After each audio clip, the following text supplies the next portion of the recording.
Кыргызстандын туңгуч учкучу Касым Ормокоев ата-энесинен эрте ажыраган. Бала кезинен эле китепке болгон сүйүүсү күчөп, кагаздан түрдүү учактарды жасаган. Ормокоевдин мындай шык жөндөмүн көргөн жездеси аны Москвадан келген мугалимдерге көргөзөт. Алар өспүрүмдүн талантын баалап, атайын мектеп-интернатка алып, Москва шаарында окуп калат.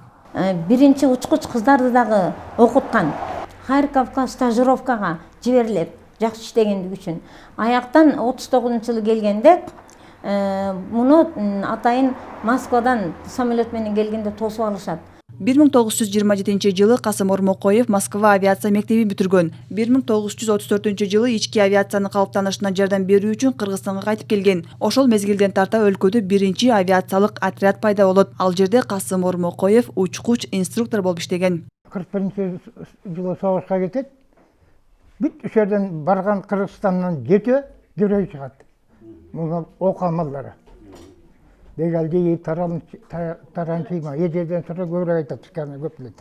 Адам бул өзү менен кошорган жана акыркы 10 самолеттен урушканда ошол 10 самолетте талканат, сөйлөп кетет, ошондо 3-төн экен. Кыргызстанда летчиктер экен. Согуштун башталышы менен аскердик учактарды максаттуу даярдоо маселеси курчуп, Фрунзе шаарында учкучтар мектеби ачыла баштайт. Ал эми Касым Ормокоев тажрыйбалуу учкуч болгондуктан түнкү бомбалоочу полкто фронтко жөнөтүлөт.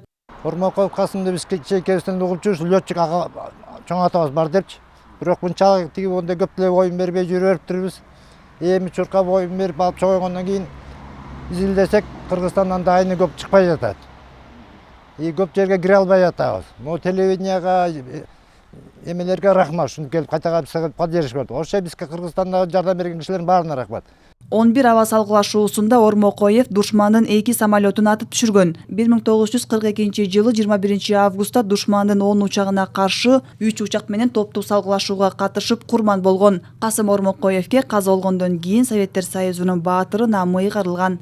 Айжамал Болот кызы, Бексултан Курманбек уулу, Ала Тоо 24.